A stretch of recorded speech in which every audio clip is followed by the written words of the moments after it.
Chapter 78. The two people facing each other in the thick fog were separated by 10 meters, but the atmosphere was completely different from the previous pursuit. Roddy looked at Sirota with a smile, as relaxed and casual as if he had met an old friend in a cafe on an afternoon. But Sirota's expression was as if he had facial neuritis. The corners of his mouth twitched as he looked at the human in front of him, unable to even speak. "Let me introduce myself. My name is Roddy, a scout from the Lucifron family of the Kingdom of Karen. Well, I'm also a captain, almost at the same level as your subordinate called Casa. I know you have a lot of questions, but I'm afraid I don't have time to explain them to you one by one." Sirota noticed that Roddy's gaze seemed to be looking at the top of his head.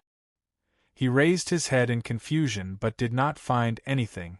But when he turned his gaze back, he heard this person tilt his head slightly, as if he was inviting a dance partner to the stage at a banquet. He smiled and said, "Time's up." A puzzled expression appeared on Sirota's face, but before he could speak, he realized that the scenery in front of him suddenly became blurry. His body suddenly had a strange feeling of his senses being pulled away, as if he was going to float. But then he couldn't control himself as he watched the ground getting closer and closer until he knelt on the ground with a "pada" sound. He heard this human called Roddy speak in the Bulingen language. Having learned the human language, he vaguely recalled that it meant leveling up, but even moving his face became an extravagant hope. Lost consciousness? That's good. It's better to die like this than to be beheaded. Roddy did not seem to be afraid of Sirota's counterattack anymore. He took a few steps forward and stood in front of Sirota. He bent down and put his hand on Sirota's shoulder, saying in a deep voice, "You hate me? That's how it should be. You see, so many of you came to chase me in the morning. We scouts are very afraid, especially me. I'm the most timid and most afraid of death. I was almost caught and hacked to death in the morning. That was really scary." Sirota tried his best to widen his eyes, wanting to look at this demon-like fellow, but he could only move his eyelids weakly. "You have guts, you have a plan, and you have a rather perverted boss. In the future, you will definitely think of plotting against the human kingdom. So, even though I'm afraid of death, I still decided to take the risk and lure you here to solve the problem. If you die, what does the hammer of Rohar count for?" Supporting Sirota's body, Roddy very amicably helped the witch doctor, whose consciousness was gradually fading, to sit up straight so that the witch doctor could look at him. Then, he continued to ramble on. "I have a bad habit. I will always take revenge. Do you understand? I'll try not to stay overnight if I can. I've been very careful coming here, but you just won't let me be at ease. Then I have no choice." Gradually losing consciousness, Sirota clearly sensed death, but even at this time, he still didn't understand why he had to face the god of death in the next moment. He was fine just a moment ago, but now not dead yet? Looks like my estimation of time isn't too accurate. It should be just a matter of a few seconds. It doesn't matter if I tell you. Do you see the surrounding fog? That alligator snapping turtle looks quite scary, but it's actually quite easy to kill, isn't it? But many people have tried to kill it and died because this fog is poisonous. It loses 1% HP every 5 seconds. Even if your HP is higher than Rohar's, you will still die after 500 seconds. Are you surprised? Doubtful? Do you think that I will drag you down with me even if I have to die? Roddy smiled and patted Sirota's shoulder. The latter's startled expression had already solidified. Following his slight fear, he collapsed to the side and in the air, a sentence that he would never be able to hear reverberated. "I have 2 lives. You can't afford to hurt me." Waiting in the silent, deathly swamp was a kind of torture to anyone. The strange and terrifying creatures at the bottom of the puddle made the scouts not dare to move at will. They didn't even dare to go far to relieve themselves. The death of those orcs had left a lingering shadow in their hearts. So even if they sat on the grass a few meters away from the puddle, they would still stare at the calm water surface nervously, as though a terrifying monster would jump out of it at any time. The atmosphere here was even more depressing than the graveyard. It was completely devoid of the usual liveliness of the Nehemia grassland. There were no birds in the sky, and even the chirping of insects was extremely rare. Occasionally, they could hear a few conversations between the scouts, but they deliberately lowered their voices. "Have you fought in a war before?" "Some battles at the southern border, but I have never fought with the orcs. It always feels different.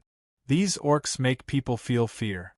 Even if there is only one, we have to overcome the fear in our hearts first."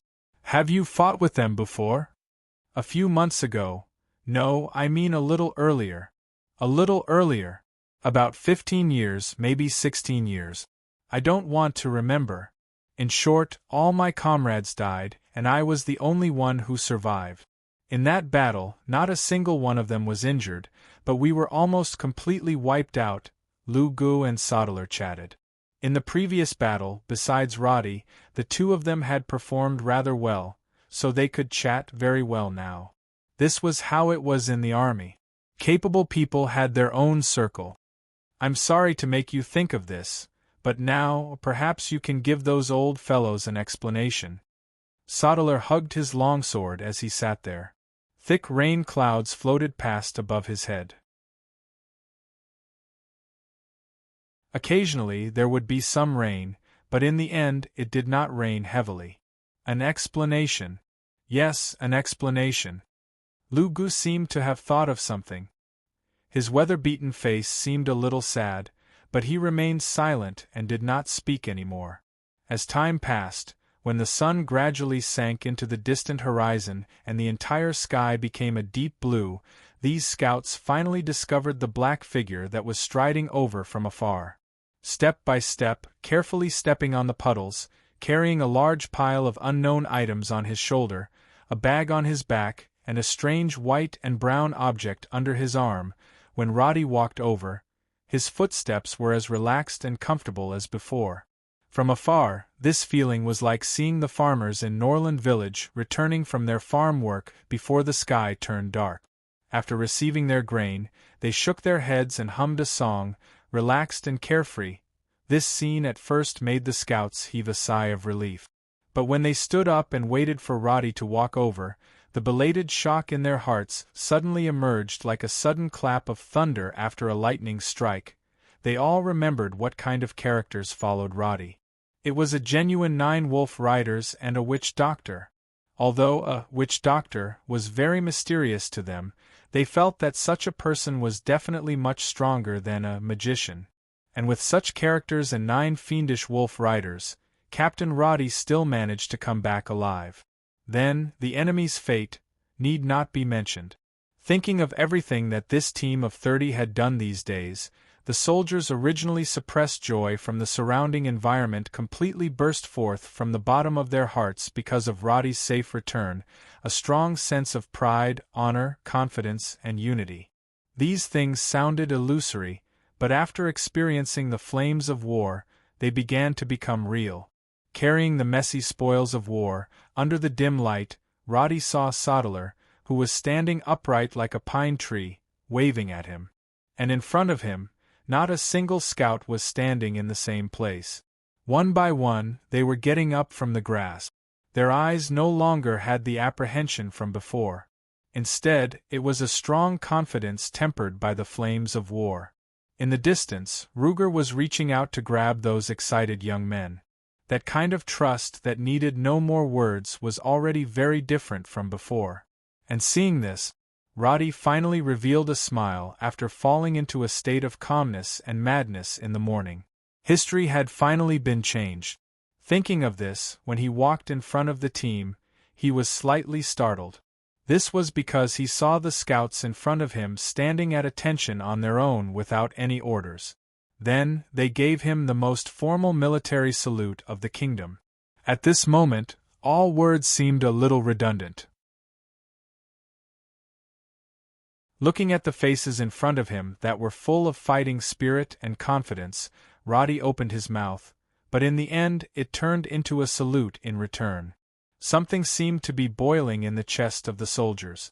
Although they looked calm on the surface, that feeling was like a kindling in the bottom of their hearts, wanting to maintain some kind of feeling and will for a long time. At night, the team that finally chose to rest in the swamp had already quietened down.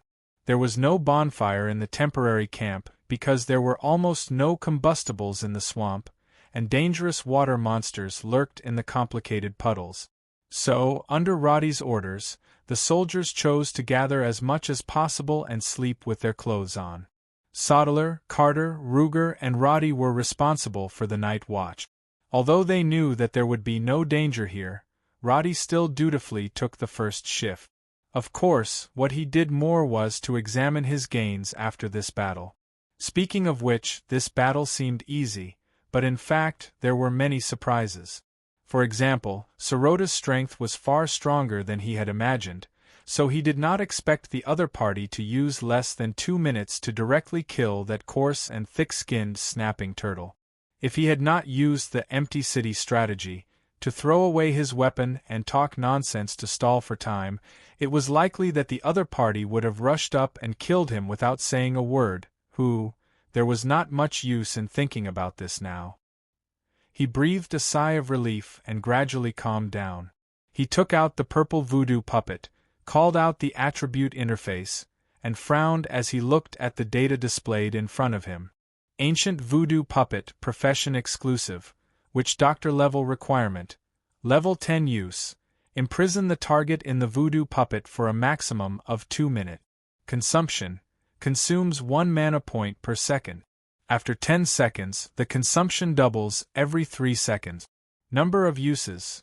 This is an ancient item. The mottled traces on it prove that it has witnessed more than half of the history of the orc's rise and fall. The level of this item was extremely high. It was epic purple equipment. Of course, epic was just a name, and it was still far from the real epic. Logically speaking, this kind of item was almost rare in the early stages of the game. But now that it appeared in Roddy's hands, it could be considered a freak coincidence.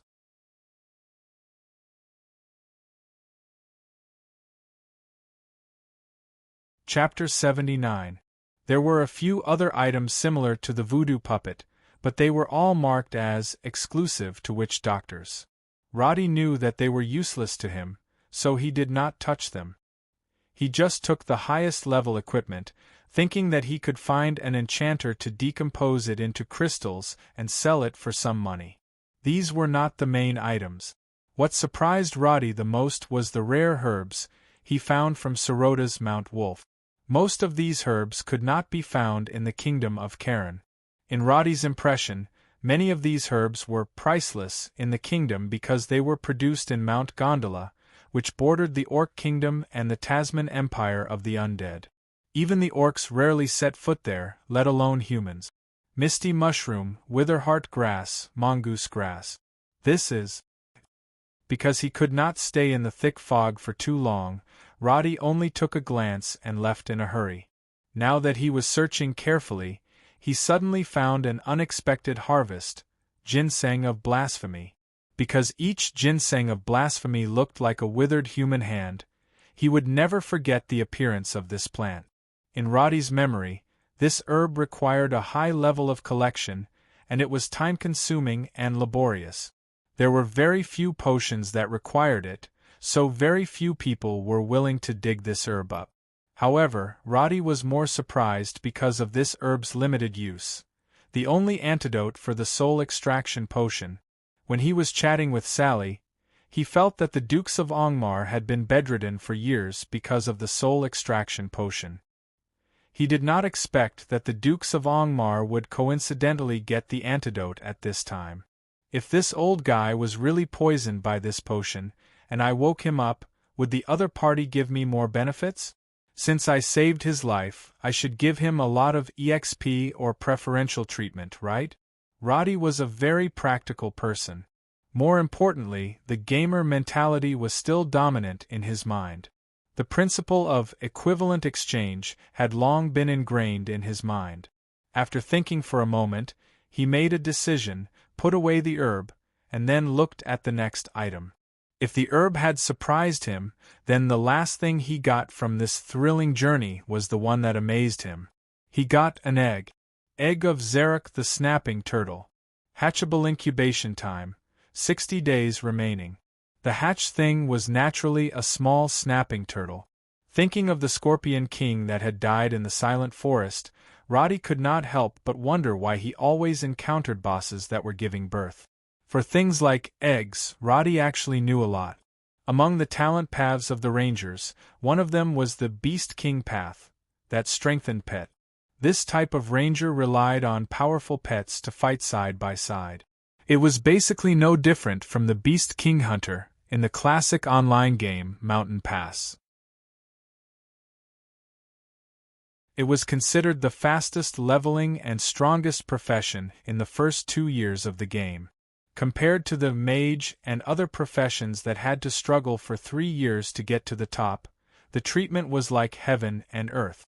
In the beginning, more than 90% of the Ranger players would take the Beast King path to strengthen pets. However, the disadvantage of this path was that it did not have enough stamina in the later stages of the game. God-tier pets were unique and limited. So, if one was caught, one would be one less. So, if the pet was mediocre, the power of the Ranger would not be just a little bit weaker. In the later stages of the game, players had many ways to deal with beasts. So, the Beast King path could only be a side character in large-scale battles in the later stages of the game.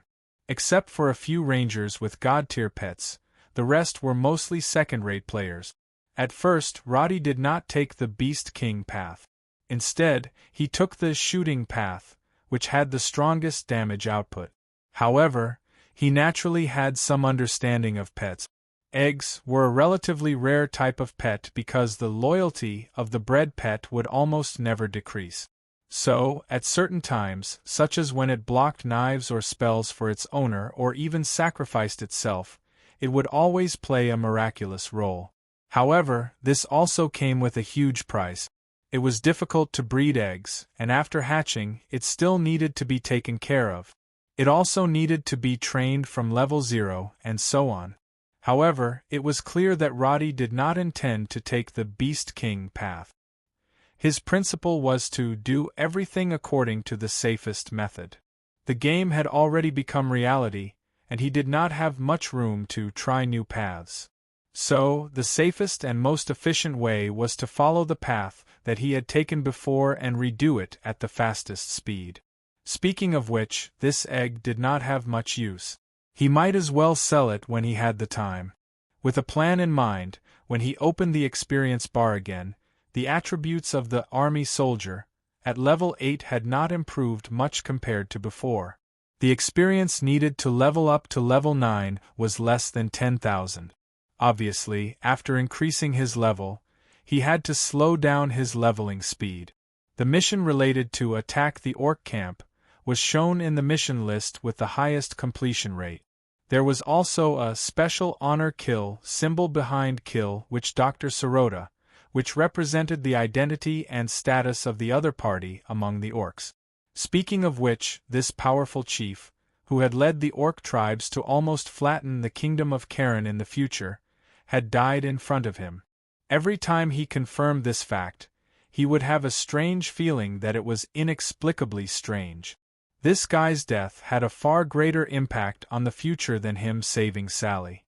Roddy was sure of this. However, in the short term, the orcs had lost the existence that could threaten the entire kingdom in the future. Moreover, because of the internal strife, they would not have the energy to find trouble with the kingdom of Karen for the next few years. So, no matter how one looked at it, the goal of this expedition had been successfully achieved.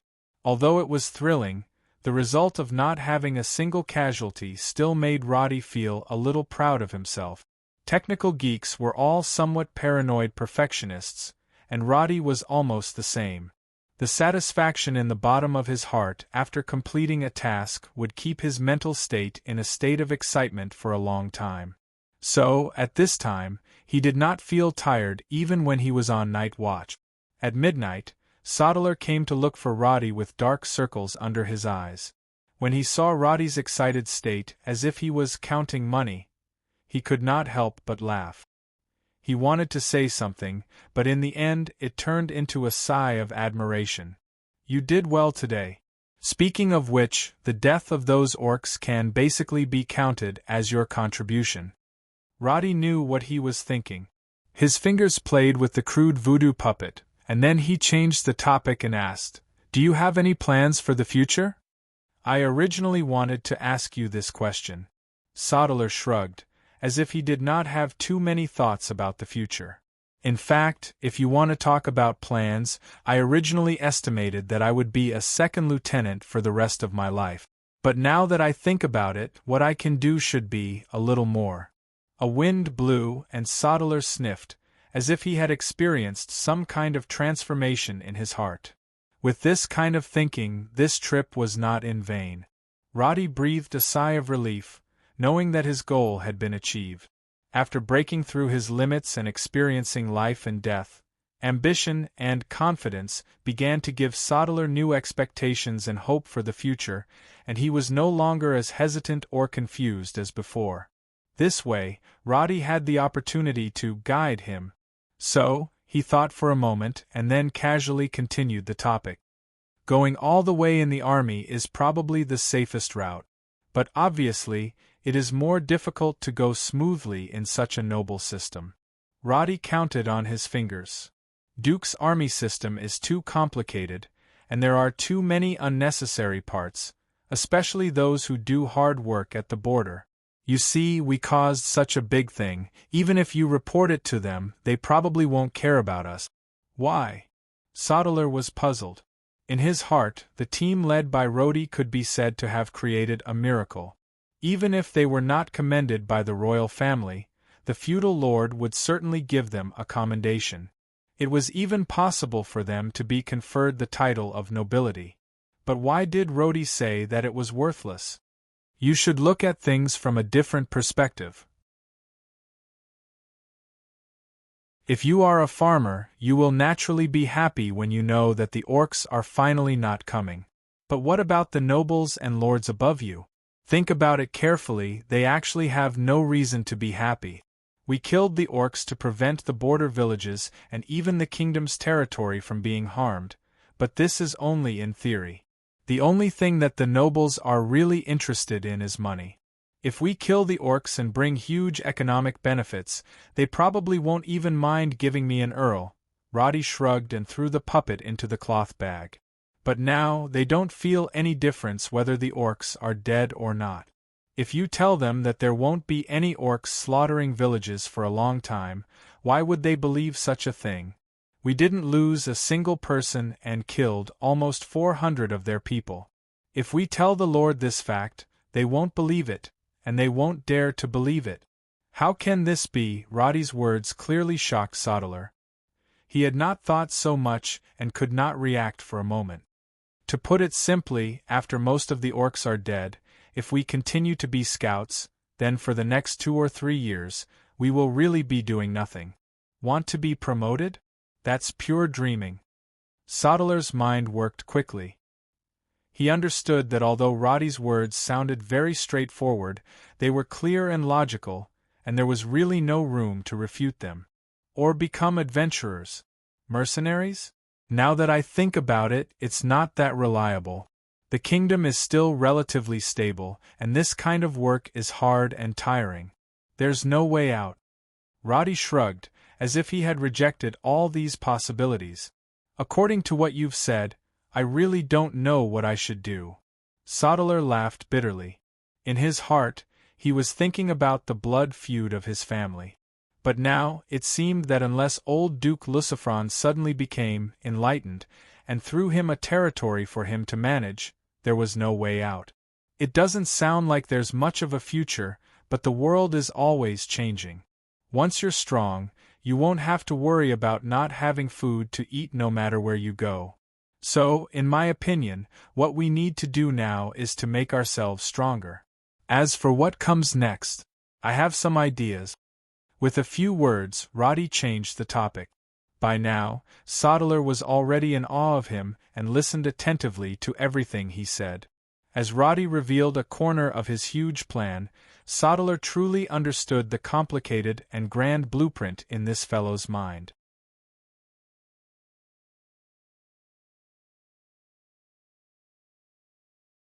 Chapter 80. On the fourth evening after the battle, when the soldiers climbed over the last grassy slope, they saw the houses in the distance and heard the sheep crying. It was hard to describe their complicated feelings at this time. In the past, this was just a village they lived in every day. They saw the scenery every day. Even the sounds of insects and birds were monotonous and boring. But when they suddenly left and returned after more than 10 days of life and death battles, the tired scouts found that this inconspicuous little village was the warmest and most reliable place in their minds. This was home. When they saw familiar people and familiar things, even when they saw the familiar smoke rising from the familiar houses, the uneasiness and vigilance in their hearts were gently put down at this time. When the team returned, not many people came to greet them. The simple villagers did not have any fancy ceremonies. The uncles and aunts just looked at the young people who had left for many days and did not come back. They carefully counted the number of people. After confirming that no one was missing, they smiled and continued to busy themselves. As for what they did, in fact, not many people were worried. The orcs from the 5 villages, including the 2 wolf cavalry teams and Sorota's team that had been slaughtered in the end, the 30 young men had killed a total of nearly 400 orcs and had successfully provoked internal friction between the 2 tribes. From a political point of view, such a feat could be called a miracle. However, under Roddy's order, no one mentioned anything about these battles to the villagers. If anyone asked, they would just say, "Go to the grassland for field survival training." They did not bring back any spoils of war. Even their food and tents were almost used up. 7 or 8 horses were killed or injured. So, no villagers would have any doubts. That night, the team slaughtered a cow as a celebratory feast and lit a bonfire on the drill ground. Everyone gathered together in a lively manner and had a hearty meal. The political commissar, Carter, was the host of the banquet. He livened up the atmosphere, sang and danced, and the atmosphere was relaxed and comfortable.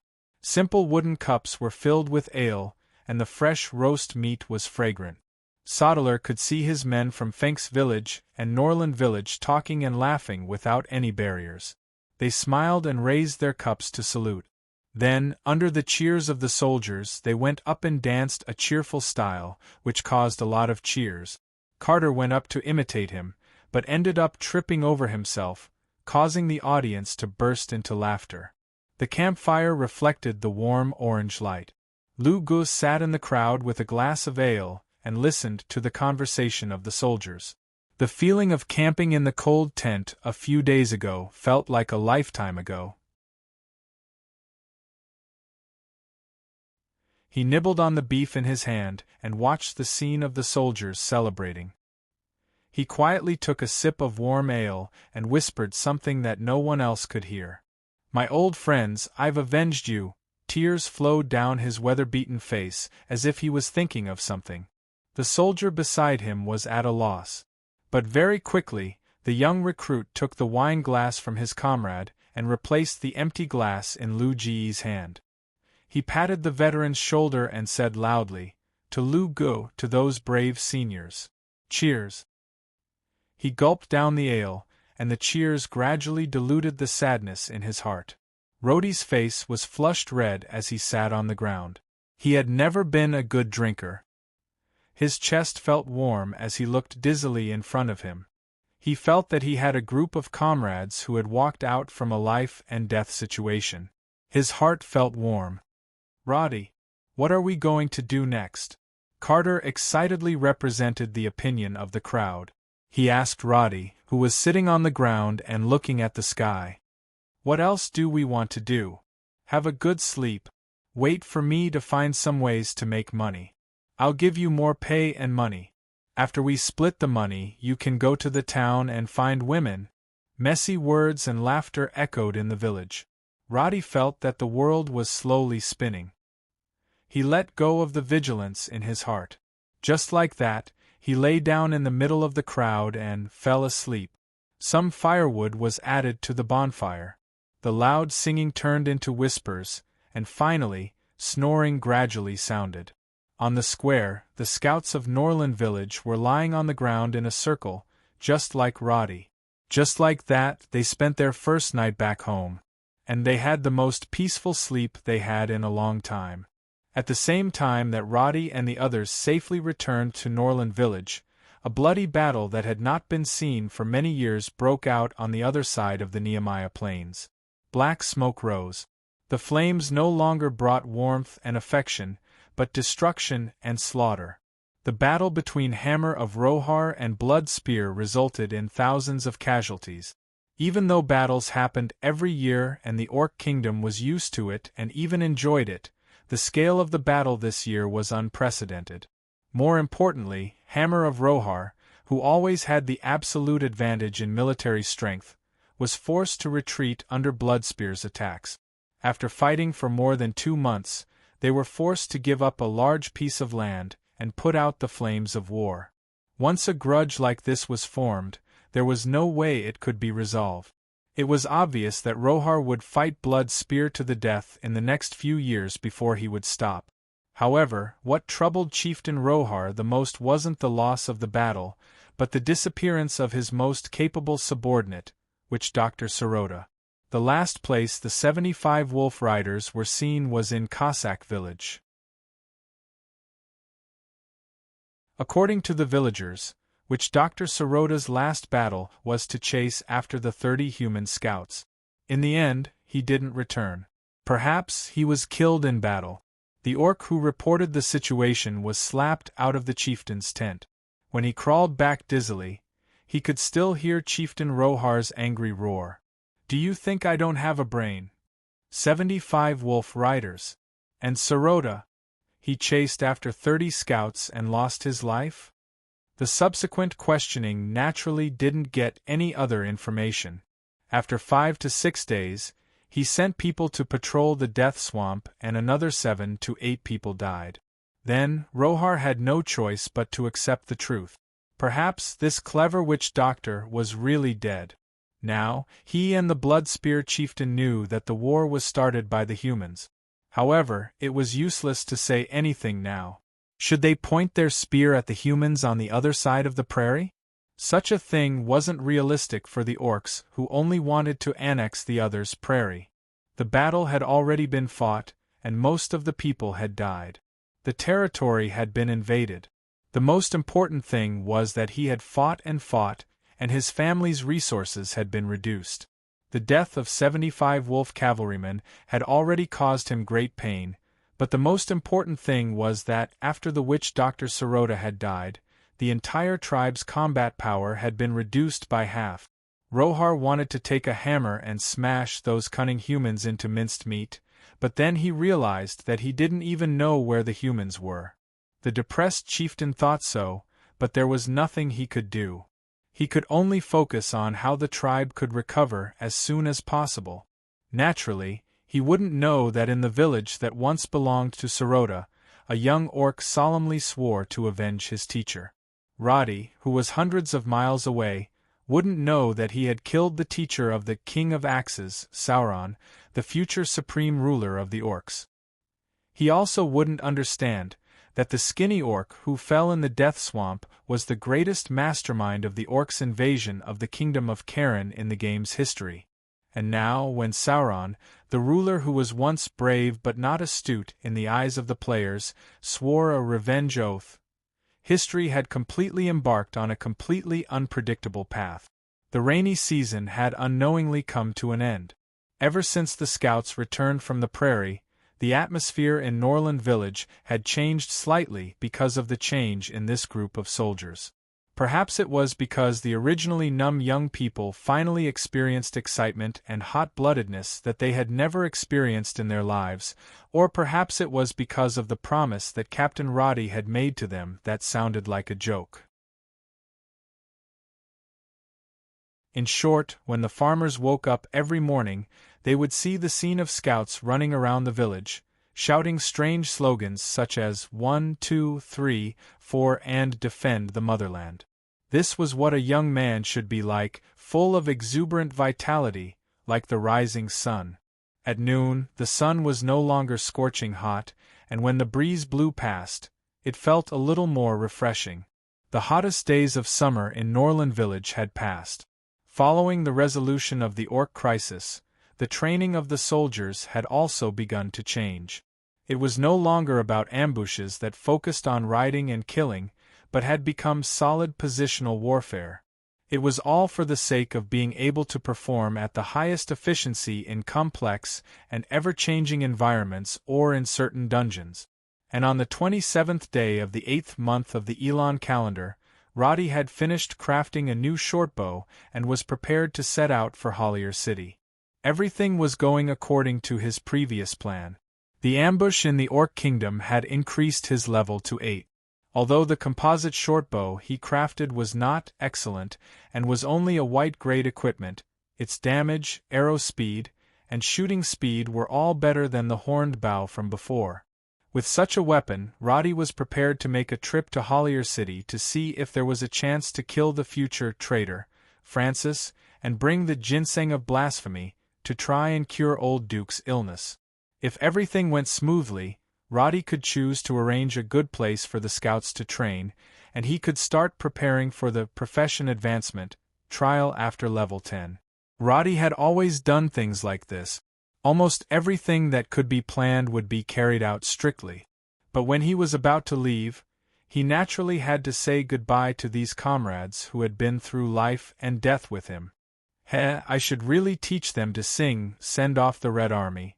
After walking for 3 to 4 miles, when Roddy turned back, he could still see the scouts still standing at the entrance of the village. Although he was touched, his mouth said some irrelevant things.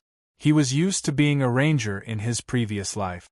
Often, no one would talk to him for weeks or even months, so he kept his way of relieving his emotions. After a long period of silence, people would eventually become a little bored. Roddy felt like he was the main character in the movie Survive on Deserted Island, who always talked to the volleyball player Wilson. Sometimes he would talk to himself, but it was quite enjoyable. He took a deep breath and looked at the vast blue sky above his head. He couldn't help but hummed along with the rhythm that automatically jumped out in his mind. Send off the Red Army with a creak down the mountain, send off the second. Forget it, it sounds so king awful. The sound of hooves echoed in his ears. When the forest of silence gradually appeared in front of him, he couldn't help but think of his previous experience in Hollier City. It would have been better if he didn't mention it. When he really recalled it, he kind of missed the hair-raising escape with the daughter of Duke. Especially the scene where Sally was scared to the ground because she thought it was the undead. That memory was almost unforgettable in his life. Of course, it was mainly because he had a deep impression of Sally's fair and tender skin when she exposed herself. What is she doing now? Is she having fun fighting with that brother of hers?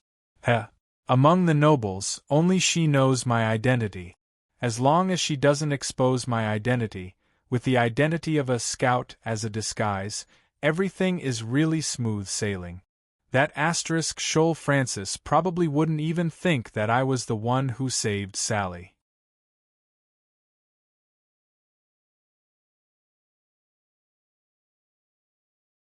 Chapter 81. Time always passed quickly when one's imagination was running wild. Before he knew it, the sky had gradually darkened. Because they were traveling on horseback this time and were not in a hurry, Roddy took a route that he had planned beforehand, passing through a low-level biological area in the silent forest and see if he could get a few animal furs along the way. This way, he could take the shortcut and earn some extra money at the same time. It's not easy to live a frugal life. Roddy sighed. Although this trip to the Orc Kingdom had a small harvest, there were not many things that could be exchanged for money. The big problem of funds could never be avoided.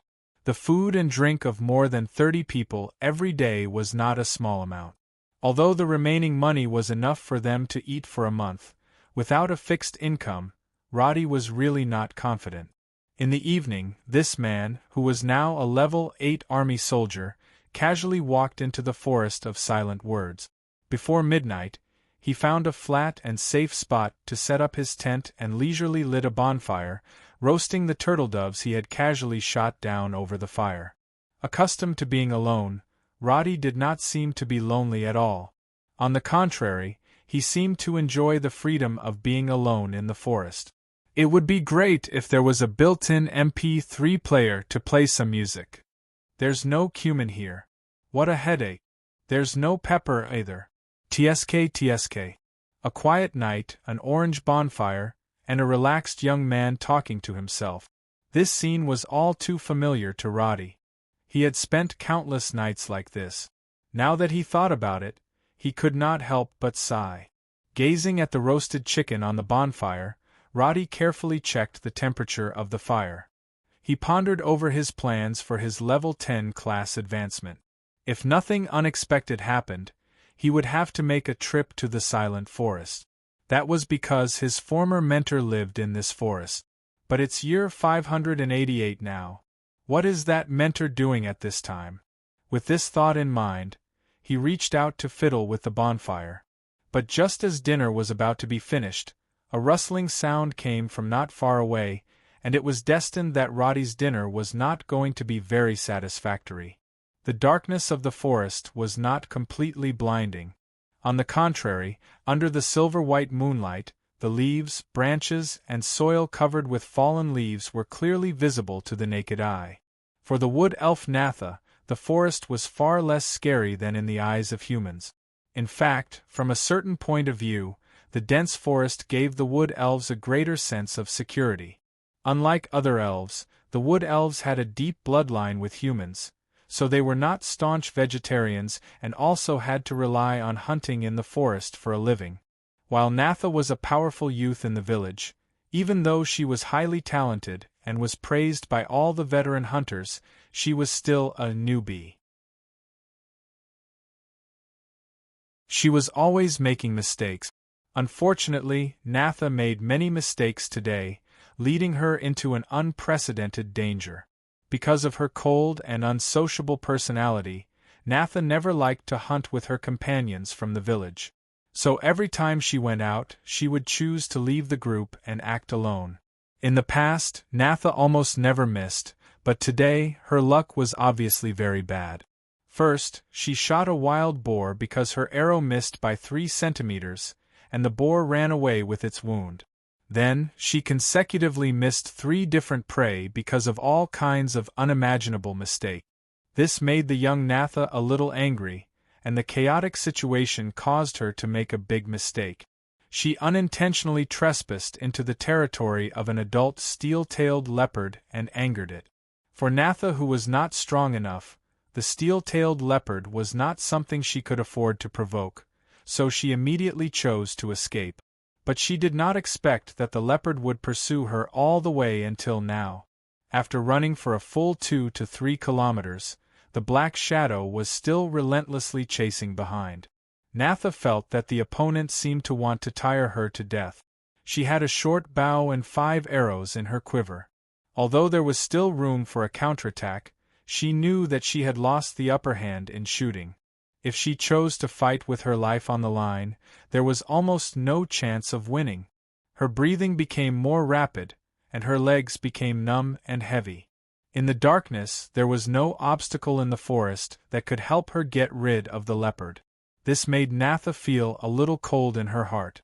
But just as she was thinking whether she should risk it and turn around to fight, an orange light appeared at the end of her vision, making her raise her eyebrows. A bonfire? Could it be that there was a human adventurer here? The wood elves would not light bonfires outside of their camp. They were very particular about the use of wood and never used living trees. So when she saw the flames here, the wood elf Natha instinctively thought of the only possibility: the person in front of her should be the human adventurer that the elder mentioned. She relaxed a little. She knew that the steel-tailed leopard was afraid of fire, so at this moment, Natha immediately changed her direction and turned towards the leaping flames in the forest. She believed that when the steel-tailed leopard sensed the flames, it would definitely choose to stop chasing. As for whether the leopard would attack the unknown merchant group or adventurer, Natha did not worry at all. She did not intend to have any interaction with the other party, not even the slightest bit of curiosity. Wood elves usually ran silently in the forest. However, since Nada had been running for so long, the sound of her footsteps was very clear as she twisted left and right. What was even more obvious was the sound of her feet landing on the ground, which was becoming more and more obvious. The steel-tailed leopard began to accelerate. Although the distance was still 40 to 50 meters, Natha could already see the figure in front of the bonfire. What made her a little surprised and disappointed was that there was only one person in the camp. Not far away, the reins of 3 horses were casually tied to a tree. They seemed to have heard the noise and were anxiously scratching their hooves. But even if the horses made such an obvious warning movement, the person sitting in front of the bonfire seemed to be in a daze. He was holding a few large leaves in his hand, fanning the white smoke from the flames while singing a strange song: "Only you can accompany me to the west, only you can subdue demons and ghosts." Natha frowned. After turning around a huge tree, she suddenly slowed down and her footsteps instantly lightened. Then, he leaped forward and silently disappeared into the shadows of a thicket. At this moment, she was already 20 meters behind the person who was roasting meat. Natha believed that with her stealth ability, the other party would only think that there was some movement beside him, and definitely wouldn't notice that she was behind him. Looking at the darkness in the distance, Natha let out a sigh of relief. The steel-tailed leopard that had been chasing behind them stopped. The huge figure with its slightly raised tail looked at the bonfire hesitantly, its round eyes glaring angrily as if searching for something. But from this angle, Natha, Roddy, the bonfire and the steel-tailed leopard happened to be in the same line. So the first thing the leopard could see was the bright flames, followed by the humming Roddy. It couldn't see Natha's figure at all. The huge leopard crouched down, and the feline's unique ambush posture proved that it didn't give up on its desire to attack. Obviously, after losing its target of Natha, its anger didn't subside, and instead, it turned its prey to the human in front of the bonfire. The so-called fear of fire was only an instinctive fear, but an adult leopard had higher intelligence and naturally wouldn't be scared away like other animals. What it understood was that this new prey in front of it didn't have any helpers or threats, and was simply a delicious lamb that fell from the sky. No matter what, it couldn't let go of him. The decision was made in an instant. This steel-tailed leopard was already an adult, and its stamina, confidence, and strength were at the absolute peak. So when it slowed down and gradually moved to the edge of the bonfire's illumination, it had already proved its determination to kill this human. Thus, in this quiet night, the wood elves and leopards broke the silence and forcefully forced an undeserved battle onto the young man who was sitting in front of the bonfire and roasting meat. He didn't even have the chance to protest. At this moment, Roddy's mood was actually quite complicated. He had stayed in the forest for too long, so his never-giving-up vigilance allowed him to discover the source of the sound early on. If it was in the past, he would have shot a few arrows the moment he heard the sound, regardless of who the other party was. But the reason why he hadn't made a move yet was because Roddy's level was high enough that he wasn't afraid of all the creatures within a 20-mile radius. Secondly, it was because Roddy could hear the light footsteps coming from the wood elves of the silent forest. Coincidentally, Roddy's mentor was also from this race that lived in the forest. Thinking that he would still have to deal with this race in the future, he didn't make any excessive reactions. But speaking of that mentor, in fact, Roddy had only met her a few times. That cold-faced old virgin had only given him leveling missions and taught him the most basic skills.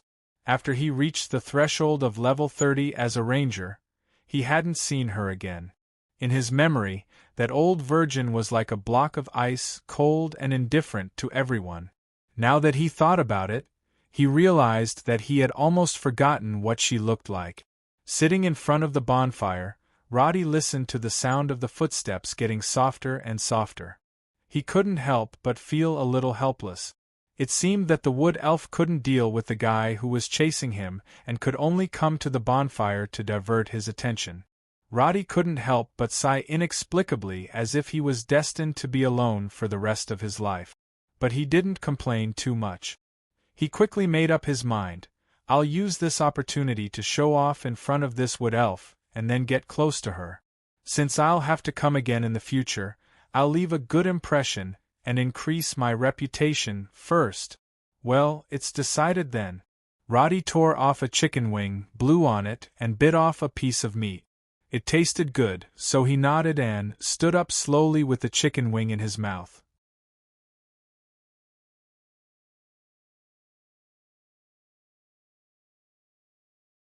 Chapter 82. Behind Roddy, Natha, who was hiding in the darkness, wanted to leave immediately, but when she saw that the human was alone and didn't seem to notice anything, she felt that it wouldn't be right for the other party to kill her. After hesitating for 2 seconds, she finally raised the short bow and slowly pulled the bowstring, aiming the arrow at the faintly discernible pupils of the leopard in the darkness. Natha's plan was very simple. Take advantage of this opportunity to kill the leopard, then turn around and leave. In any case, there were prey everywhere.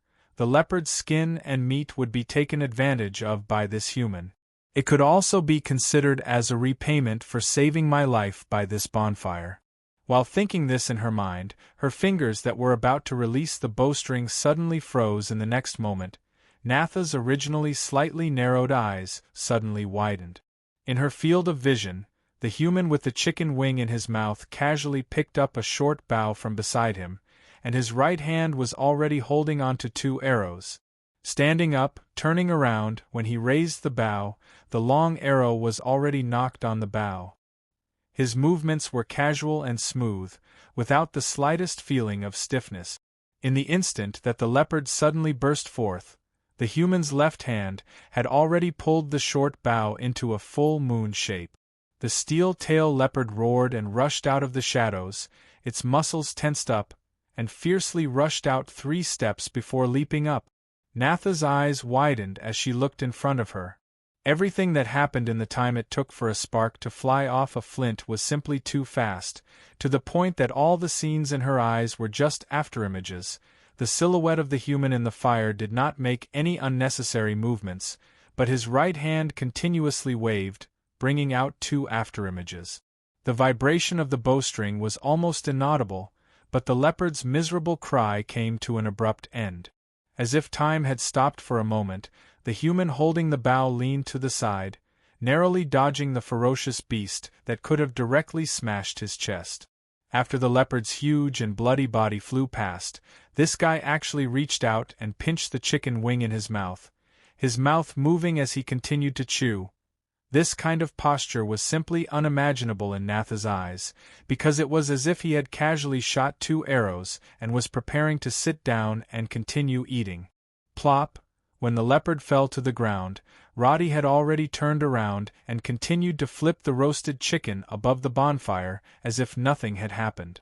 He casually sprinkled some salt on it and complained in a low voice, "It seems a little bland." The crackling sound of the bonfire made the atmosphere even quieter. However, in Nada's eyes, this silence carried an inexplicable and intense chill. She looked at the leopard, and the bowstring in her hand that was originally drawn was now carefully put away.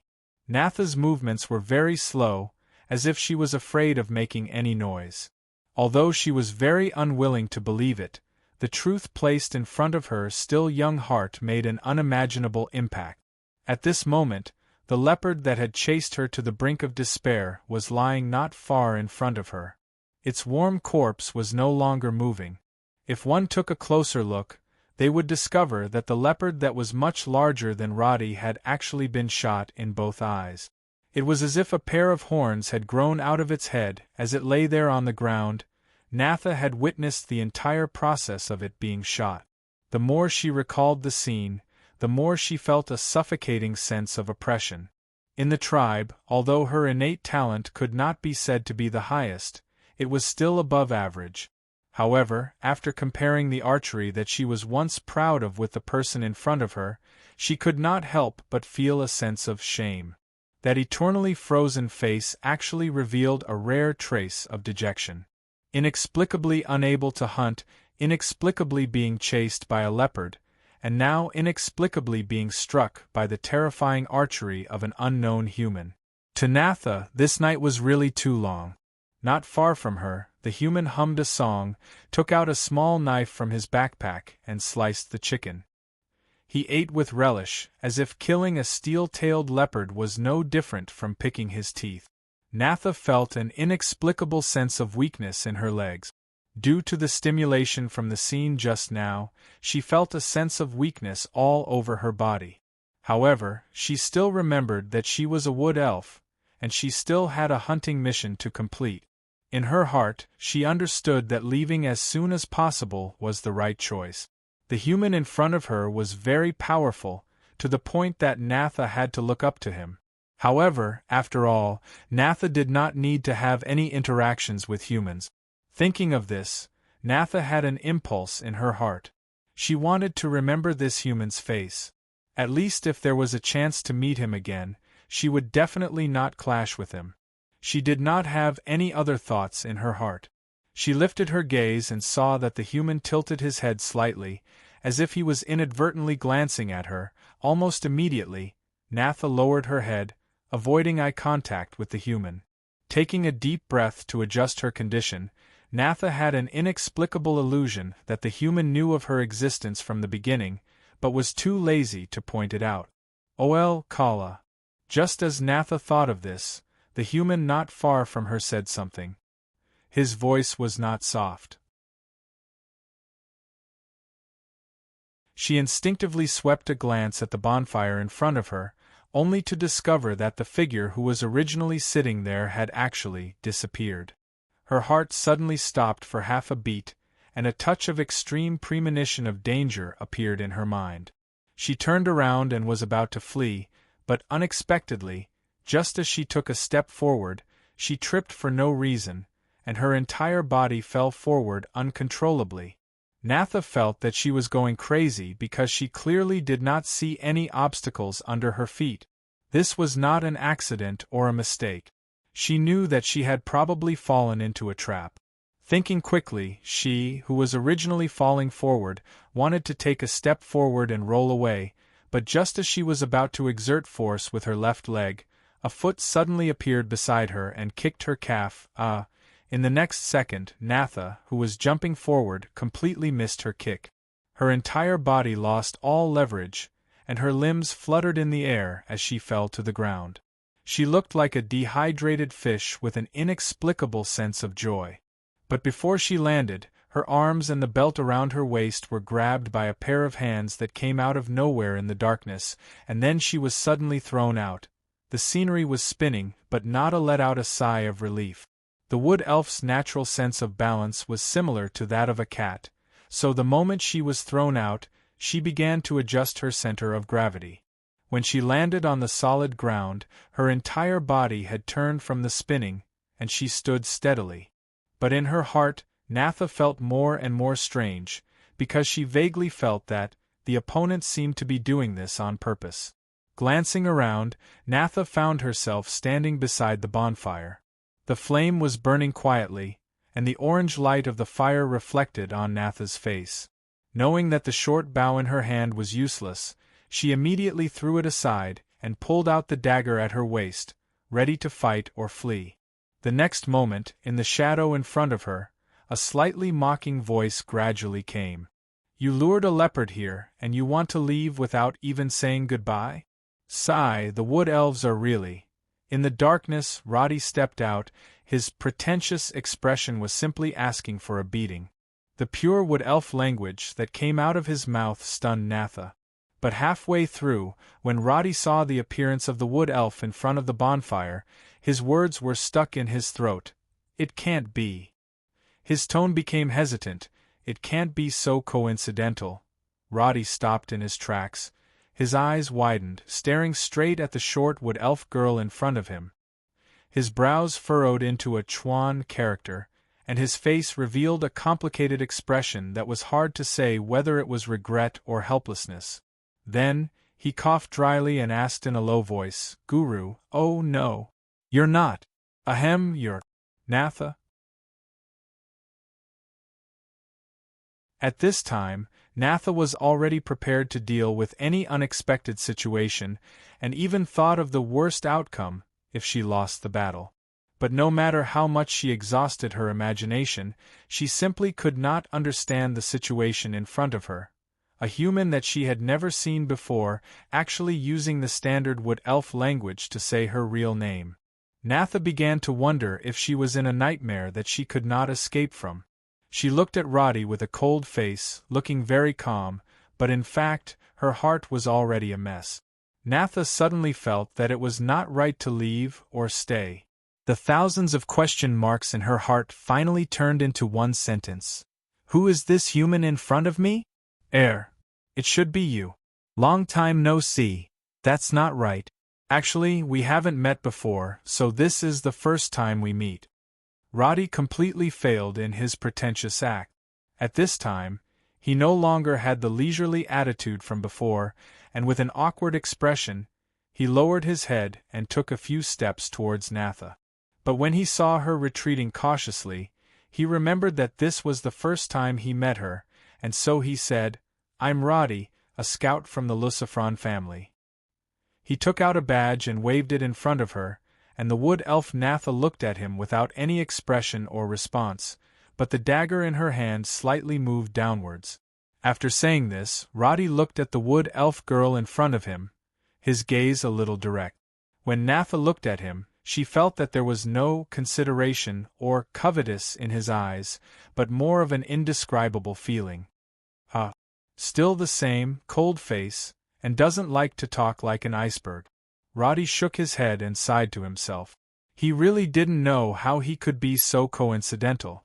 The wood elf girl in front of him was actually his ranger teacher in the game. Because the wood elves' bloodline was similar to humans, their lifespans were only slightly longer than humans, and their appearance was similar to humans as well.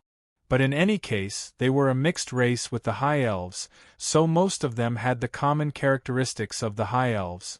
The males were handsome, and the females were beautiful. In Roddy's memory, he chose to advance his profession in the 3rd year of the Earthbreaker. At that time, he found this iceberg teacher in front of him in the wood elf village of the Silent Forest, and from then on walked the path of a ranger. The last time he met her was in year 596 of the Elon calendar. At that time, she was already the #1 ranger hunter in the wood elf village. She wasn't very strong, but she didn't continue to train after crossing the threshold of level 30. In Roddy's mind, she was just a teacher-type NPC. He and Natha had no more than 10 formal conversations. In Roddy's mind, Natha was just a symbol that represented teacher. As for her appearance, in his mind, that beautiful face was like a mask, and he had never seen any other expression. At first, he thought that this teacher was serious in speech and manner, but later, he only suspected that she had facial paralysis. Otherwise, how could she not show any other expression for so many years? So in Roddy's mind, she was really an iceberg, and there was no way he could communicate with her at all. Although Nada was still young, she had an expression that was similar to a relief sculpture. Roddy thought for a moment and felt that no matter how much he said, she would not be interested. He coughed dryly and said, "Then, you go and play. Send my regards to village chief Brody. Tell him that I killed the Scorpion King called G something or other in the upper reaches of the village, and sold the venom sack to Kigtown. Ahem, I'll be leaving first. Goodbye, good night." After saying that, He packed his things in front of Natha, leaving behind the carcass of the steel-tailed leopard. He rambled on about some things that confused Natha, and left. "I'll go to your village when I have time. Just don't shoot me then." The 3 horses disappeared into the night under Roddy's lead. Roddy's words echoed in the forest and gradually faded away.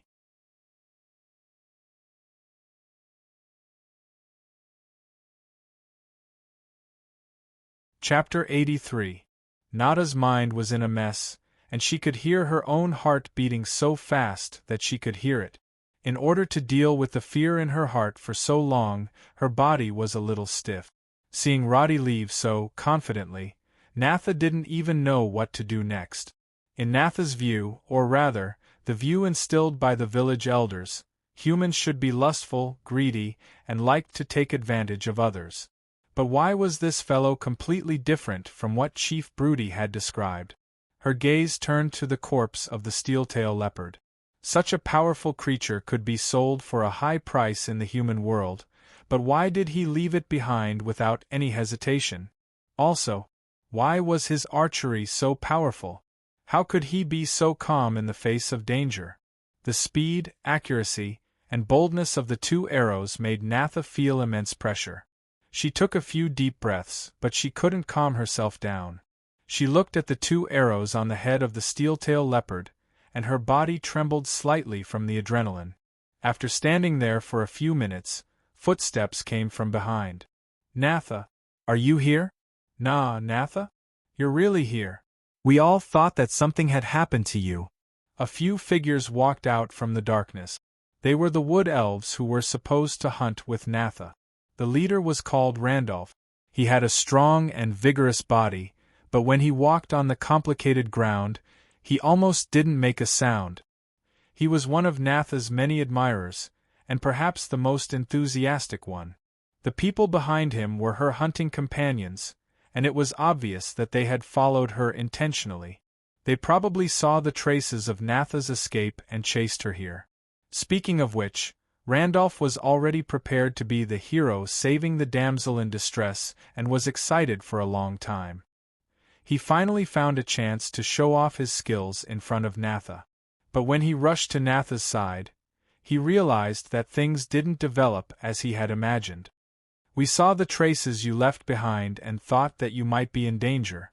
If you're here, then you should be fine." That leopard, as Randolph spoke, he saw the leopard's carcass lying at the side. His words were stuck in his throat and he frowned. To young hunters like them, the steel-tailed leopard wasn't a prey that could be easily killed. Last year, a senior hunter in the village was killed by this powerful and cunning leopard. That was why the wood elves would usually stay away from it. However, when they saw that it was an adult steel-tail leopard that was chasing after Natha, Randolph and the 3 wood elves felt a little scared. It was fine for the 4 of them to deal with a young leopard, but if it was such a big adult leopard, it would be wishful thinking if they didn't pay a certain price. The best result was that they could only force it away. Thinking of this, Randolph's hero saving the damsel in distress plan was basically gone. But then, he was puzzled. "Natha, you killed this leopard?" Natha raised her head and looked at him, but she didn't even have any extra reaction. She turned her head, patted the ground, and picked up the short bough that was thrown to the side. "Are you hurt? We brought some herbs." There was still no response. Randolph also understood her iceberg personality, and he was already used to her cold attitude. In order to change the topic, he walked to the leopard's corpse and looked at it. But he frowned and looked at the dried blood on its head. He said in surprise, "These 2 arrows are too accurate, aren't they?"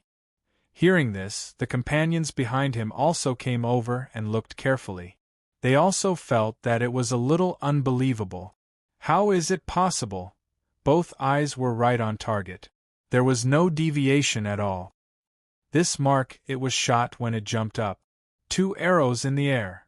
Although they were novice hunters in the village, they could roughly guess the process of the battle just by looking at the footprints and marks on the ground. But the final conclusion made them feel that it was like a fantasy story. Wait, these arrows. Randolph swallowed his saliva and pinched the tail of the wooden arrow with his fingertips. His eyes froze, and just when he was about to say something, he saw Natha walking straight to the leopard with a frosty expression. She didn't even look at him and his 3 companions.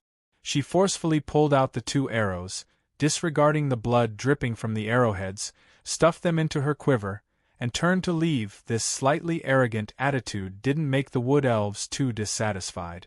Usually, Natha treated everyone like this. So, when they looked at Natha's back, they turned around in disgust. Randolph, this leopard. Should we carry it away? Yes, when we go back, tell village chief Broody that we picked it up. Don't let Natha have anything to do with it. In the eyes of his companions, Randolph was a gentle and upright person. He was one of the more prestigious ones among the younger generation, so no one would question his leadership. Don't say any more nonsense. This leopard's death has nothing to do with us or Natha. But Randolph, this bonfire. Only you know this is called a bonfire. That arrow doesn't seem to belong to us. Do you really need me to say it out loud to stop this stupid question? Randolph waved his hand and interrupted their questions. It's obvious that this camp belongs to humans, and that arrow is also used by humans. Are you satisfied now? The 3 wood elves looked at each other in dismay, not knowing what was going on. Randolph sighed and continued, "What's important isn't the process, but the result. Natha is fine and the steel-tail leopard is dead. As for the rest, it's just speculation. So, don't say any unnecessary nonsense to anyone when you go back, understand? Otherwise, Natha might beat all of you up for this."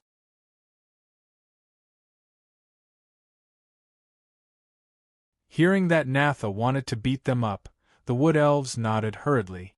Randolph didn't say any more nonsense and immediately ordered them to deal with the leopard's carcass. He strolled around the bonfire alone, his gaze wandering to the blurry footprints on the ground. From time to time, he would stop and look at them with a serious expression. In fact, he didn't show the nervousness and shock in his heart on his face. Although he said those words casually, in fact, he knew better than his companions what the wound on the carcass meant. When hunting such prey, the first choice of the hunter was to shoot the heart at the back of the foreleg. He had never heard of anyone who would choose to shoot the head. Either that person was stupid or he was bold. But now, looking at the wound on the eyes, Randolph naturally understood what kind of person had rescued Natha. Why did a human with terrifying archery help Natha? Why did she take the arrow away? Was it to cover up something? Seeing that Natha didn't want to say it, Randolph decided to hide it. But when he looked at the leopard, he still sighed and muttered to himself, "Among the humans, there's such a powerful guy?" Randolph was a little depressed because the opportunity to save the damsel in distress was wasted. But for Natha, who was walking away, her emotions were more complicated than ever.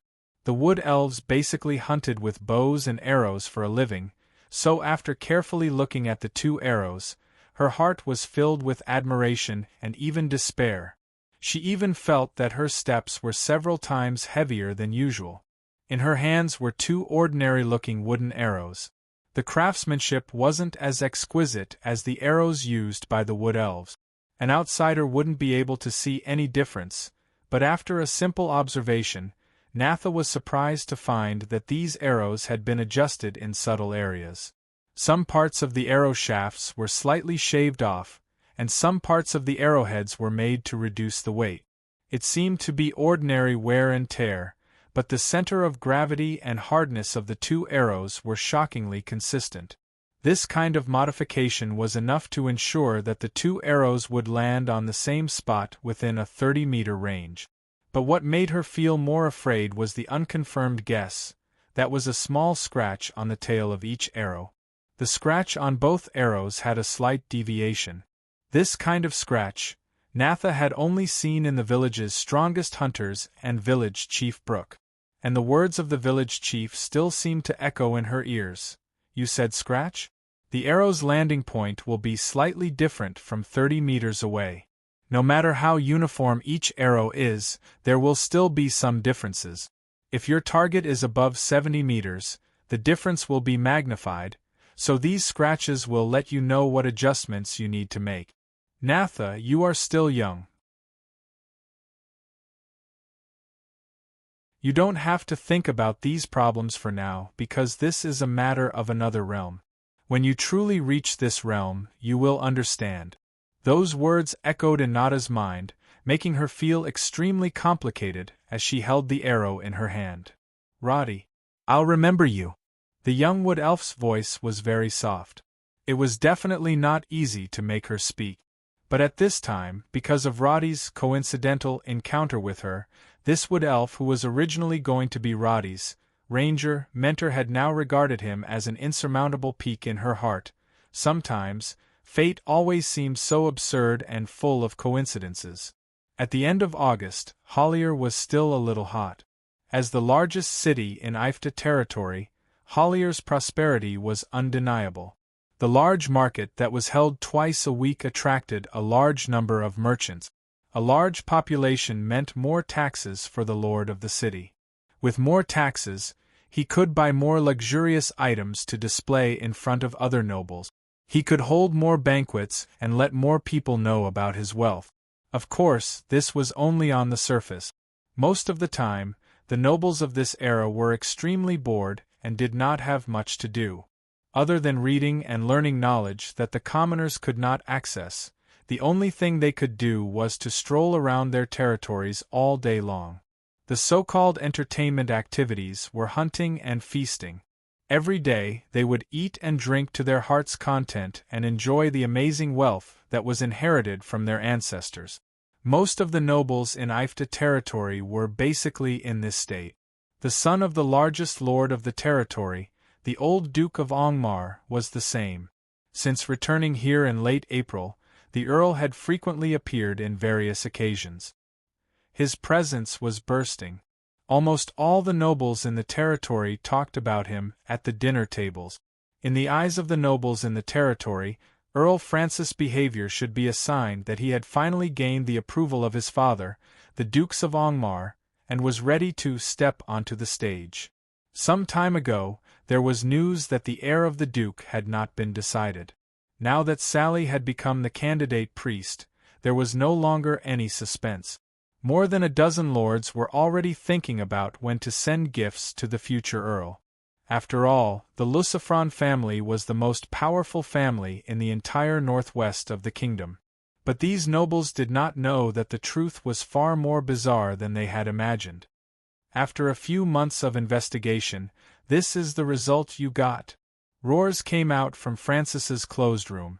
Francis's voice was trembling as he whispered something, but what he got in return was an even angrier response. After a while, there was a sound of something being smashed. I only want the result. Don't explain. When the door was opened, Francis's cold voice came out. There was no anger like before. Instead, it was calm like an ancient well, as if it was a normal order. His men, who were covered in cold sweat, stepped back in fear. They lowered their heads and did not even dare to look up. They whispered promises and disappeared at the end of the corridor as fast as they could. Francis closed the door without any expression. The moment he turned around, his expression became extremely ferocious. A bunch of useless things. The low curse could not hide the disappointment and anger in his heart. He quickly walked to the desk. The content on the parchment made him feel like his chest was about to explode. All of this, it was all thanks to Sally. The veins on Francis's forehead bulged. Obviously, he was trying hard to suppress the anger in his heart. He realized that he had been trying to help Sally for the past few months, but to no avail. Since the beginning of the investigation, he had been led by the nose by one false evidence after another. Until now, he still had no clue. It was not until recently that his subordinates discovered some clues and became aware of this. So after eliminating the interference of Sally, one of his men called Willie finally found some real clues. There was evidence that the scouts of Norland Village seemed to have a great relationship with the mysterious person. But when he continued to investigate, the news that came back made him feel strange. The scouts of Norland Village had all disappeared. Only a second lieutenant called Sodden was sitting at the entrance of the village like a lunatic. When they sent people to ask him questions, he foolishly answered all kinds of questions, saying crazy things like the scouts had attacked the Orc Kingdom. Are you kidding me? Can't you King use your brain to make up lies?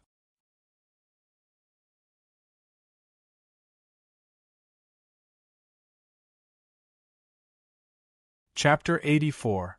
In this era of backward communication, it sometimes took several days or even more than 10 days for a message to reach Francis' ears, and he didn't dare to use all his resources to search, so the final result was, until now, he still hadn't been able to confirm who his target was. He had almost lost his mind when he found nothing. Now that he had finally found some clues, he immediately made up his mind to solve these damn things as soon as possible. The disappearance of the scouts for no reason was very strange. Coupled with the previous suspicions, perhaps the person he was looking for was really hiding among these scouts. He comforted himself in his heart, but the anxiety in his heart couldn't be alleviated. He picked up the parchment on the table. It was a surveillance report about Sally. Because there was no way to put a spy into the Rose Cross Temple, these guys who were guarding outside the church day and night couldn't get much useful information. They could only indirectly ask around and get some useless information such as, attended the morning service, and got the bishop's appreciation. He thought about assassinating Sally, but it was too risky. If he offended the Rose Cross Temple, it would be hard for him to bear the consequences. The madness of the religious organization was far less elegant than the lords who talked and laughed while stabbing each other. So in Francis's heart, he left this backup plan at the last moment, walking out of the room with such a gloomy mood. Francis sighed and prepared to go to the garden to relax. But when he opened the door, he saw the old butler of the ducal palace walking by with a silver tray. He stopped and greeted him. Butler Alpha had served this family for more than 50 years. He was 67 years old this year, but he still looked hale and hearty. His back was straight and his silver hair was neat. Even though he was so old, his movements were still agile when he walked by with the tray. When the old butler saw Francis, he immediately stopped and nodded to greet him with a smile on his face. Young Master Francis. Francis had heard such a greeting for 20 years, but now he felt that there was an inexplicable irony in it. He nodded and asked as if he was trying to find a topic, "How's father recently?" For a long time, the conversation between Francis and Alpha had always started with this topic. Even though they were father and son, before they inherited the title and territory of the Duke, everything was still in the father's control. As the executor of orders, Alpha had more power than Francis to some extent. Therefore, he did not dare to offend the old butler. Even though the old butler always treated him with respect, he never let his guard down. Butler Alpha lowered his gaze and maintained his respectful posture. He said in a low voice, "Master's condition is relatively stable." Francis sighed at the ambiguity. In fact, everyone knew that the Dukes of Angmar's illness had never improved. No matter how many doctors, priests, and even druids from the southern forests were invited, no one could cure this strange illness. Speaking of which, all he could do now was to watch the Dukes of Angmar grow old and dispirited day by day. There was nothing he could do. Then, "Let me bring lunch to him today, old Alpha." He had wanted to say this for a long time, but he did not say it in the end. Now, because he was in a bad mood, he suddenly wanted to see his father. When he was young, whenever he was in a bad mood, he would always go to his father to comfort him. Although he knew that he would only see a taciturn and senseless old man now, he suddenly missed the old days. "Young master, Master will understand your painstaking efforts. Because they were familiar with each other, and it could even be said that Alpha had watched Francis grow up, Alpha did not refuse the young duke's request. He obediently handed the silver plate to the eldest son of the duke. Francis took the plate and walked to his father's bedroom with a heart full of worries. Behind him, the old butler who had been bending his back all this time slowly raised his eyes. His grayish-white eyes narrowed slightly. His face that was filled with a warm smile just a moment ago was now filled with coldness. This feeling disappeared in a flash. In the dimly lit corridor of the Duke's mansion, the old butler seemed to only stand there for a moment. When he turned around and left, he returned to his usual calm and indifferent self. Because of the state of retirement, the guards in the ducal palace were not only less vigilant, but even the number of servants had decreased a lot. And now, the Dukes of Angmar rarely walked out of his bedroom. Every day, except for when it was time to eat, he did not allow anyone to enter his room.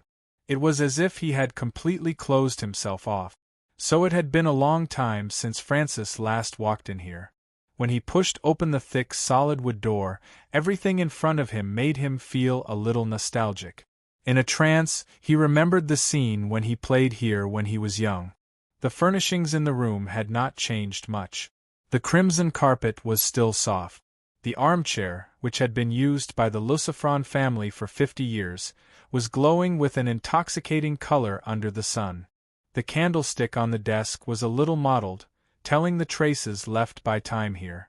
In his memory, the fireplace was always burning, and the warm feeling seemed to have been preserved in his heart ever since. He remembered listening to old Duke and Mrs. Duke telling him stories when he was young. The orange fireplace always made him feel warm. In his memory, his sister Sally would always sit beside him and listen to the stories he had heard. Looking at his sister's admiring expression, he would always feel proud. All of this, when did it all start to change? After walking into the main hall, the extremely quiet environment made his bad mood even more depressed. His eyes glanced over the decorations that had never changed. The expensive oil paintings hanging on the wall, the full-body armor by the wall, the gorgeous longsword on the weapon rack. The warm memory seemed to be torn apart by these things that had lost their color, and he was pulled back to reality. He continued to walk through the main hall. When he came to his father's bedroom, he seemed to be a little hesitant. The door of the bedroom was open. From here, he could see the well-lit balcony at the edge of the bedroom, and the back of the figure sitting on the armchair in front of the balcony. Many emotions arose in his heart, including anger, unwillingness, resentment, and sighing. But he also understood that no matter what he wanted to do, the person in front of him was his father. This was an undeniable fact. Over the years, everyone could see that his father was distant from him. Francis used to panic because of this, and he was afraid that one day his father would announce that he had lost the right to inherit the title. So he began these plans, to contact the orcs and kill his sister without leaving a trace. In this way there would be no second choice for the title, and he could rest easy. But the more he thought about it, the more chaotic his emotions became. The frustration of failing to kill Sally was a great blow to Francis. Looking at his father, who had his back to him, he felt even more nervous. "Father, your lunch." Francis opened the hemispherical lid of the silver tray. Inside was cooked pigeon meat, fruits, bread, butter, and hot soup. This kind of food was extremely luxurious for civilians, but for a noble lord, it could only be called simple. Francis' words did not get any response. He seemed to have expected his father's reaction. He placed the food on the round table and walked to the armchair of the Dukes of Angmar. He reached out his hand and gently held his father's arm. The old man's body was very weak, even to the extent that he was only skin and bones. The skin on his face was loose, pale, and covered with age spots. Normally, the 52-year-old Dukes of Angmar should not have aged to this extent. But now, he looked like he was already in his 90s. When Francis held his arm, The old Duke's face did not change at all. If it were not for his slightly trembling eyelashes and slow breathing, people would have thought that he was a statue. The originally ocean-blue pupils of the Dukes of Angmar were now gray. At this moment, he was looking straight at the scenery of Hollier City outside the balcony. When Francis bent down and repeated his words in his father's ear, his frozen eyes finally trembled a little. Then, like a rusty machine, the head of the Dukes of Angmar turned slowly. As if he could not move his eyes, he saw Francis' face. Then, he slightly narrowed his eyes. "Let me help you eat." Without waiting for his father to show any intention to agree, he stretched out his other hand and held his father's shoulder. Slowly but firmly, he helped his father to stand up. At this moment, the Dukes of Angmar was as thin as a stick. His weight was probably less than 50 kilograms. Francis wanted to say something, but after realizing that his father was so light, he sighed slightly and helped his father to the round table as gently as possible. The old man's steps were a little unsteady. It could even be said that his body was completely supported by instinct. When he sat on the chair and looked at the food in front of him, there was still no expression on his face. It was as if the food was just a pile of stones. Francis picked up the knife and fork and began to cut the food for his father. He talked about some of the recent news, such as the gossip among the nobles or the income of the territories. A few years ago, his father liked to chat with him like this, but now it was more like Francis talking to himself. The income of 3 manors is better than in previous years. When I passed by last time, I tasted the wine brewed by Butler Bolton. To be honest, the taste is not bad. The marriage partner of Lord Kirk's son has not been chosen yet. He doesn't seem to like Viscount Gordon's daughter. Of course, I think he doesn't like Viscount Gordon's land. As he spoke, Francis cut the tender pigeon meat into small pieces and placed them on the plate. He sat on the chair beside his father and said softly, "You can eat now." This was perhaps the only thing that the old Duke could say in response. He held the fork in his hand with trembling hands and began to eat mechanically. Just when Francis was wondering if he should say something, the expressionless Dukes of Angmar suddenly stopped eating. "Where it is, Sally?" His voice was so hoarse that Francis froze for a few seconds before he realized what his father was talking about. He suddenly had a hunch that something was wrong. His father had never behaved so strangely before. He always ate when it was time to eat and never said anything unnecessary. But now, he actually thought of Sally? "My sister has been chosen by the bishop as a candidate priest. She has now begun her training in the Rose Cross Temple." Francis was speaking the truth, so his expression was very natural. "That's right." The Dukes of Angmar, whose arms were hanging in the air, slowly said this word. As if he had thought of something, his whole body seemed to be frozen in place. Only his slack eyelids drooped, but his eyes were actually trembling slightly. Apparently, this seemingly eternally silent old man was thinking about something. Francis swallowed hard. He felt his heart suddenly beating faster. He wanted to say something, but he saw his father tilting his head slightly and looking at him with his dull eyes. He never thought that his father would have such a look in his eyes. In the gray pupils, there was confusion and struggle, but when they focused on him, there was a hint of disappointment. "You did something wrong. Something very wrong."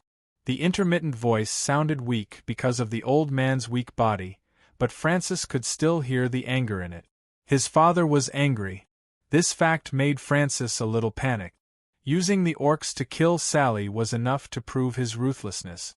But Francis had never thought of killing his father and usurping the throne until now. After all, he was just a boy who had never left the southwest territory of the Kingdom of Karen.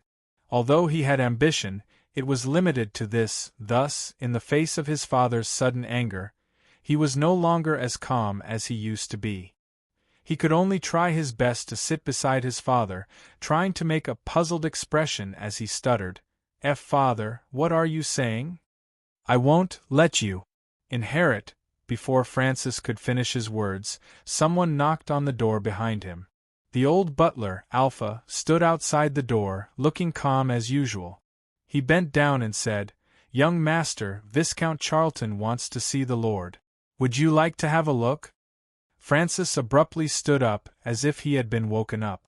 In just a few seconds, his forehead was covered with sweat. After hesitating for 2 seconds, he looked at Alpha with a stiff expression and squeezed out an ugly smile. "I'll go have a look." Then, he walked out of the bedroom and disappeared from the sight of the old steward, as if he was running away. The atmosphere in the bedroom fell into silence again. The Dukes of Angmar raised his eyes and pointed his skinny finger at Alpha as if he wanted to say something. But the next moment, the old butler walked to him as if nothing had happened.